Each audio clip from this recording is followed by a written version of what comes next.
अस्सलाम वालेकुम नाज़रीन, सिटी टीवी के हैदराबाद डायरी में आप सभी का इस्तकबाल है। मैं हूं हाफिज़ अब्दुल वसीर। शुरुआत से पहले डालते हैं हेडलाइंस पर एक नज़र। सिंगापुर के फॉरेन अफेयर्स मिनिस्टर ने की chief minister N Chandrababu Naidu से मुलाकात। रियासत में बड़े पैमाने पर सरमाकारी करने का किया ऐलान।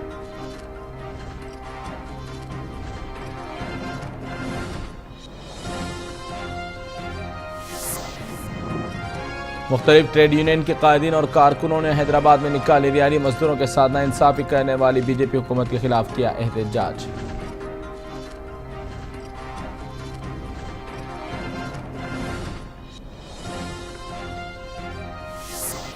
इन्फोर्समेंट डायरेक्टोरेट ने जगन को दिया झटका। जगन कंपनियों में सरमाकारी करने वालों के खिलाफ कार्रवाई का किया आगाज।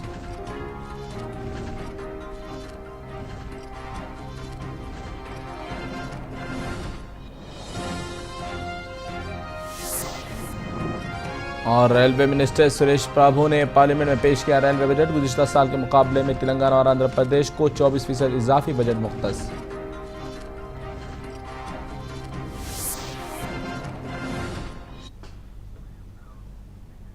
ये थी हेडलाइंस और अब पेश तमाम तफसीलात। आंध्र प्रदेश की रियासत की तरक्की के लिए चीफ मिनिस्टर की कोशिशें जारी हैं, जिसके लिए chief minister N Chandrababu Naidu बैरून ममालिक का दौरा करते हुए रियासत में सरमाकारी को तक़वियत देने की कोशिश में हैं। आज सिंगापुर के फॉरेन ऑफिसर्स और लॉ मिनिस्टर शनमघम ने सेक्रेटरीट में chief minister N Chandrababu Naidu से मुलाकात की। इसी दौरान इन्होंने रियासत में सरमाकारी करने का इरादा जाहिर किया। इन्होंने बताया कि वो 25,000 करोड़ रुपये तक की सरमाकारी करने का इरादा रखते हैं, जिसके लिए एपी हुकूमत ने अराजी भी अलॉट की है।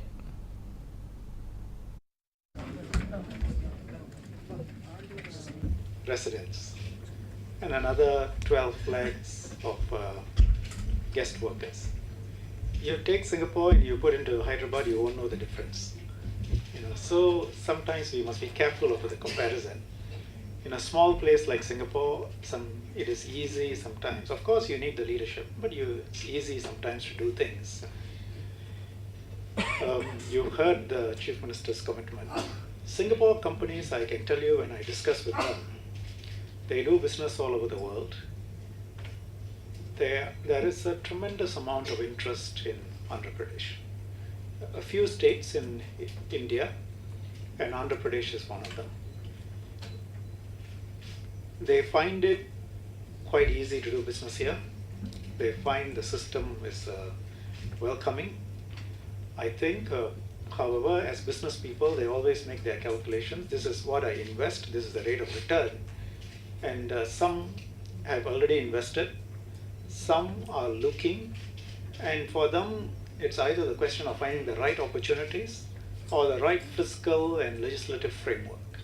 And those things I think the government of Andhra Pradesh knows. It's not just Singapore investors, there's investors all over the world who have the same approach. Singapore is a world-class city.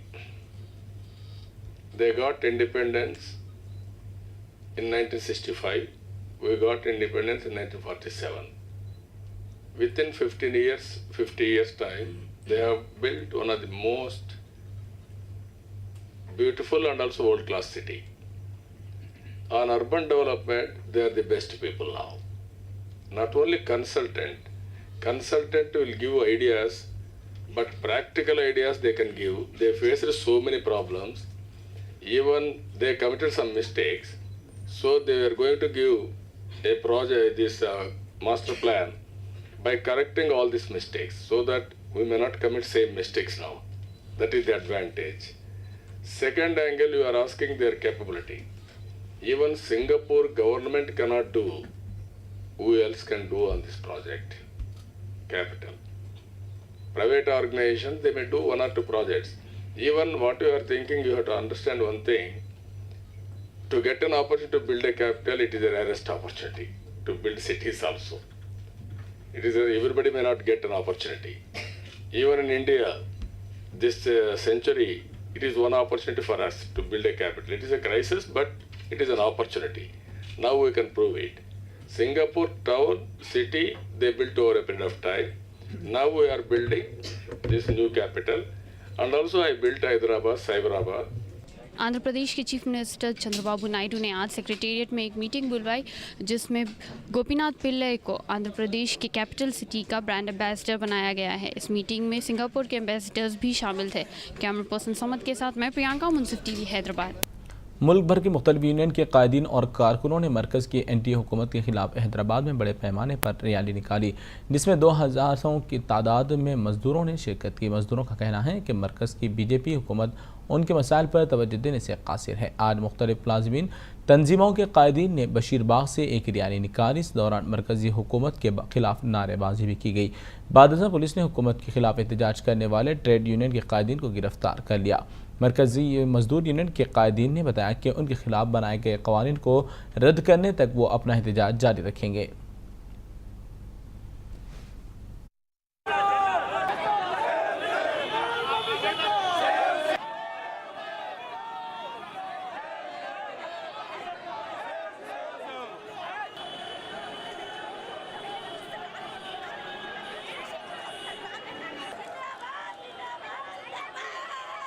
तुम ये ठीक नहीं कर रहे, ये सब लोग के लिए ये अच्छा नहीं है।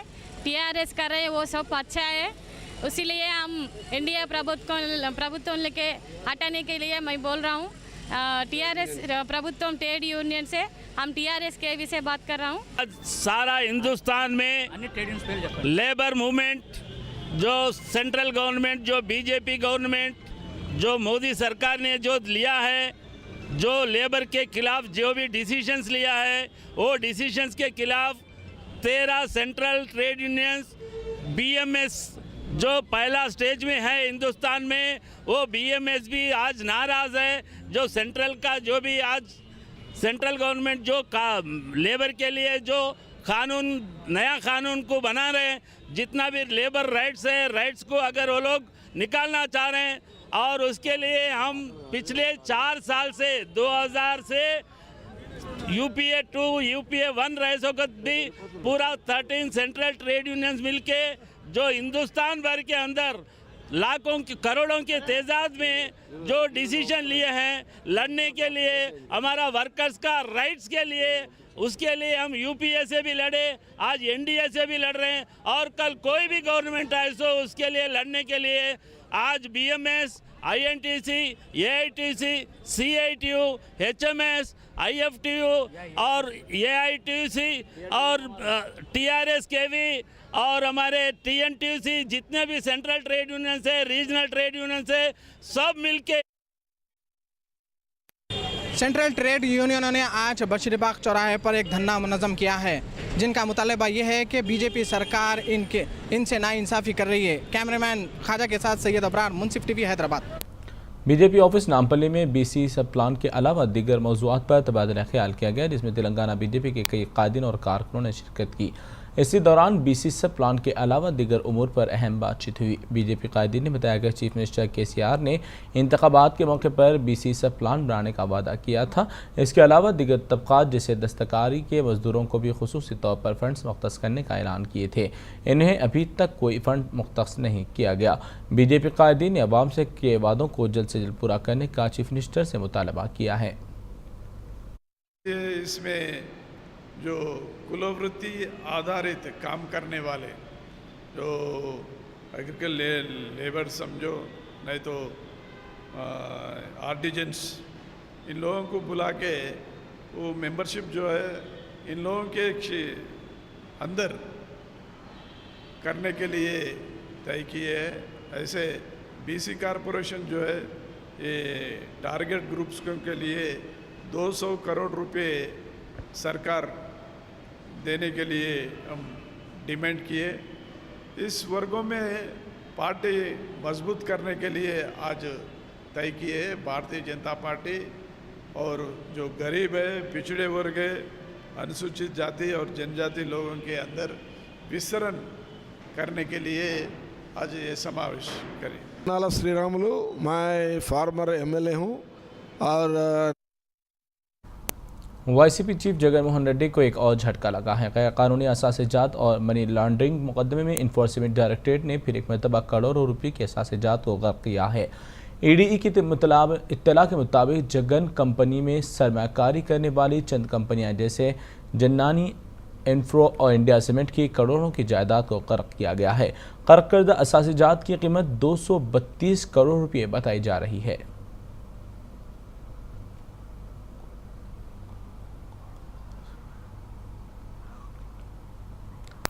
गौड़ ब्रदर्स की जानिब से बशीरबाग प्रेस क्लब पर एक प्रोग्राम मुनक़िद किया गया। इस प्रोग्राम में कानून साज कौंसिल के चेयरमैन स्वामी गौड़ के अलावा गौड़ तंजीम के प्रेसिडेंट जीवन कुमार व दीगर ने शिरकत की है।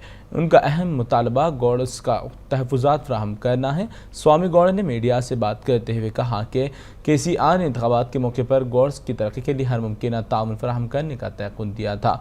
इसी वादे पर अमल आवरी का आज गौड्स तंजीम ने हुकूमत से मुतालबा किया है। इसके अलावा तालीमी तहफ़्फ़ुज़ात का भी इन्होंने हुकूमत से मुतालबा किया है। दैट्स काउंडिन्या मीन खलाली, जो कलाल का जो धंधा करते हैं, जो सेंधी बेचते हैं, उनको काउंडिन्या बोलते हैं।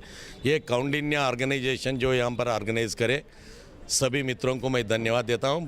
पहले जो मेरे जीवन कुमार को इतना प्रोग्राम ऑर्गेनाइज करे। ये काउंडिन्या ऑर्गेनाइजेशन में बच्चों को ये पढ़ाई जो बीच में रुक जा रहा और जो अपनी जाड़ पे चढ़ने के बाद जो सेंधी निकाला जाता, वो सेंधी हैदराबाद में बंद किया गया। तो हैदराबाद में सेंधी अगर बंद करे तो पूरे आजू दरब जितने भी आजू बाजू डिस्ट्रिक्ट है या नलगोंडा, करीमनगर, महबूब नगर है, पूरा डिस्ट्रिक्टों से जो सेंधी आता वो हैदराबाद में बिकाटी होता।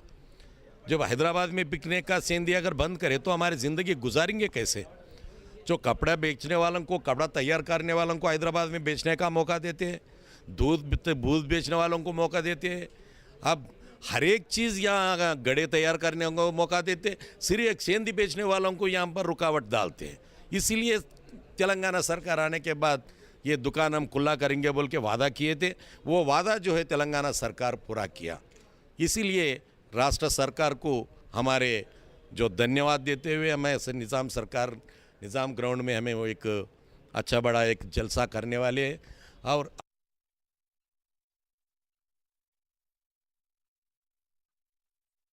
हैदराबाद डायरी में वक्त चला कि वक्फे के बाद भी जारी रहेगा हैदराबाद डायरी का सिलसिला।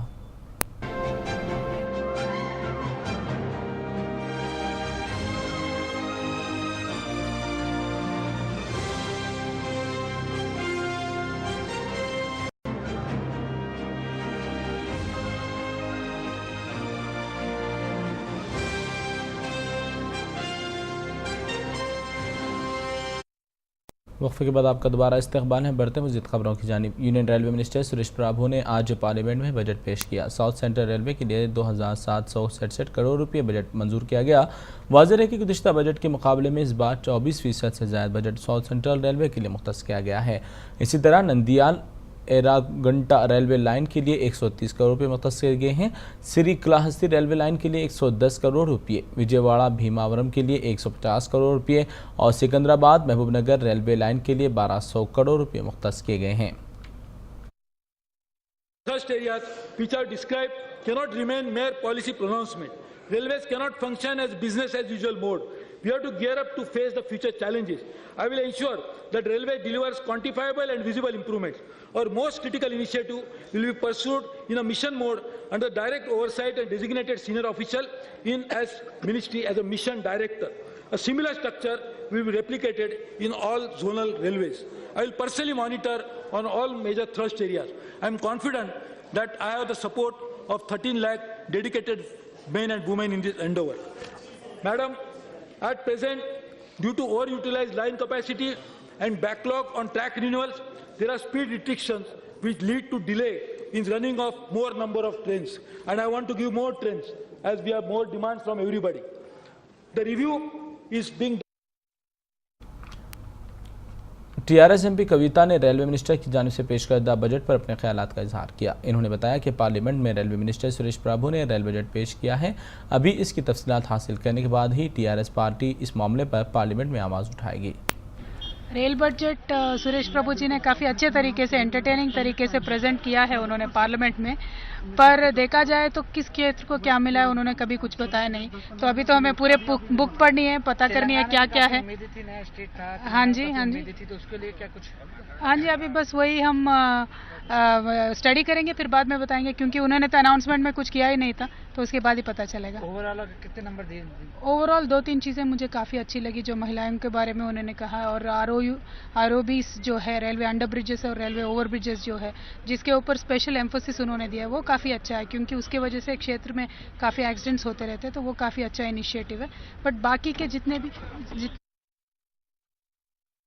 कर्नाटक कांग्रेस पार्टी के सीनियर लीडर मल्लिकार्जुन खड़गे ने रेलवे बजट पर अपने ख्यालात का पेश करते हुए कहा कि ये ड्रीम बजट है, इसको सिर्फ आईने में देखकर खुश होना बेहतर होगा।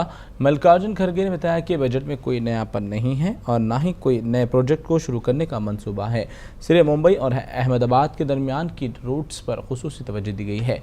रियासत गुजरात प्राइम मिनिस्टर की आबाई रियासत है, जबकि मुंबई रेलवे मिनिस्टर का आबाई मकाम है। सिर्फ इन 2 मकामात को ही खुसूसी तवज्जो दी गई है। ऑफ आइडियाज और इमेजिनरी आइडियाज हैं और ये प्रैक्टिकल इम्प्लीमेंट करने का इम्पॉसिबल है, और वो पूरा उनका बजट डिपेंडेंट है पीपीपी मोड पे, बीओटी पे, एमपी लैड पे। स्टेट को हम ज्यादा पैसा दे रहे हैं, फाइनेंस मिनिस्टर वहां से आप लो, और दूसरों से कंट्रीब्यूट करके करने का रेलवे बजट उन्होंने पेश किया। तो इससे जनता के हित में इसमें कोई नया ट्रेन नहीं है या नए लाइन नहीं है या नए कोई और, एक्सेप्ट वही पुरानी बात जो अहमदाबाद से बॉम्बे, वो बॉम्बे के हैं, प्राइम मिनिस्टर अहमदाबाद के हैं, वो कनेक्शन हो रहा है। फेयर जो है, किराया जो है वो नहीं बढ़ाया। अरे 2 बार इससे नहीं सुनिए, 2 बार तो बढ़ा दिए, अब इसमें इस बार थोड़ा रेस्ट लिए हैं। आपको उम्मीद थी कि क्या कम से कम भाड़ा कम कर दें? नहीं, वो ऐसा देखिए, हम भी रेलवे मिनिस्टर थे, चलाए, लेकिन बात यह है कि इसमें एक बार ऑलरेडी 2 बार भाड़ा बढ़ाए हैं इस बजट से पहले, सफिशिएंट पैसा उनके पास है। अब उन्होंने ये गवर्नमेंट से पैसा नहीं लेना चाहते हैं, और ग्रॉस बजटरी सपोर्ट जो है, जो खास करके जम्मू कश्मीर के और हिमाचल प्रदेश, हमारे अरुणाचल प्रदेश, ऐसे एरिया में कंप्लीट करने के लिए ज्यादा पैसा होना, और दूसरे जगह जो नए प्रोजेक्ट्स। एपी के इंफॉर्मेशन मिनिस्टर पल्ले रघुनाथ रेड्डी की क़यादत में सेक्रेटरीट में एक मीटिंग मुनक़्क़िद हुई। इसी दौरान आंध्र प्रदेश के रियासती डांस कच्चीपुड़ी पर तबादला ख्याल किया गया। रियासती वज़ीर ने बताया कि आज से 600 साल पहले कृष्णा डिस्ट्रिक्ट में कच्चीपुड़ी डांस का रिवायती अंदाज में आगाज़ हो गया था। आज कच्चीपुड़ी डांस को इंटरनेशनल लेवल पर तरक्की देने के मकसद से कृष्णा डिस्ट्रिक्ट में एक सेंटर कायम किया जाएगा। हमारे कॉरेस्पॉन्डेंट प्रियंका ने कच्चीपुड़ी डांस से मुताल्लिक़ बातचीत की है। नाज़रीन, अभी हम बात करेंगे कुचिपुड़ी आनंद जी से, जिन्होंने अभी कुचिपुड़ी डांस के चेयरमैन का पोस्ट चार्ज लिया है। Sir, how does it feel taking up this charge? It feels immense joy, but at the same time, it's a humongous responsibility. It is a 600-year-old art form that is being practiced all over the world today, and we are trying to build a nerve center for this centuries-old art form in a world-class fashion. So the vision and the mission are sky high, and we need to rise up to the occasion and deliver it. And our goal is, from the day we lay the foundation, we want to complete it in 24 months. Sri Nara Chandrababu Naidu, our Chief Minister, wants to extend his full support and make it the most sophisticated technological cultural center that exists anywhere in the world. And I'm confident with the support and blessings of all the learned scholars, gurus, critics, and practitioners of Kuchipudi, as well as other art forms, we will benchmark everything that is available and build a world-class Kuchipudi Natyaramam. Where is it to be built, sir? It is where the art form originated. It is in the Kuchipudi village in the Krishna district. What is the estimated plan for this building? We want to build it in 100 acres. It's a campus that will house a museum, performing arts center, hall of fame, library, research centers, seminar halls, and an international institute of Kuchipudi, everything that is. We want to make it as a center for tourist attraction also. And the initial allotment of the budget is about 100 crores. What number of students will or the learners will be accommodated for the first time? At this point, that is too premature, but as soon as possible, we would like to have it. Thousands of people come and get the benefits of this Natyaramam. Thank you so much. अभी हमने बात की आनंद जी से, जिनका कहना है कि वो अपने देश की कला को, अपने देश के संप्रदाय को आगे ले जाना चाहते हैं। कैमरा पर्सन समद के साथ मैं प्रियंका, मुंसिफ टीवी हैदराबाद। नाज़रीन, इसी के साथ मुंसिफ टीवी हैदराबाद डायरी का सिलसिला अख्ताम पज़ीर होता है। दीगर खबरों के लिए आप देखते रहिए मुंसिफ टीवी। फिलहाल मुझे दीजिए इजाज़त। अल्लाह हाफ़िज़।